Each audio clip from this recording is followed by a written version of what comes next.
Hello అండి, ఈరోజు అయితే మా డాడీ చికెన్ అయితే తెచ్చారండి. చికెన్ తెచ్చి మా చికెన్ కూర చేయమ్మా, చికెన్ ఫ్రై లాగా అని చెప్పారు. అందుకే ముందుగా నేనైతే చికెన్ అనేది కడిగేసి పెట్టుకున్నానండి.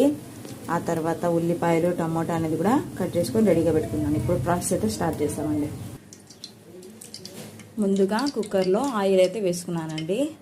ఆయిల్ వేడెక్కిన తర్వాత మనము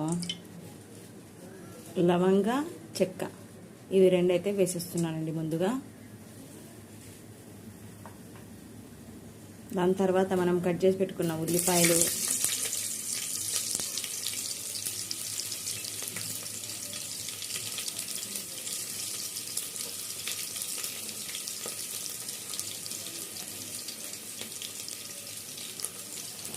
ఈ ఉల్లిపాయలు అనేవి మనకు గోల్డెన్ బ్రౌన్ కలర్ వచ్చేంత వరకు మనం బాగా స్టిర్ చేసుకోవాలి.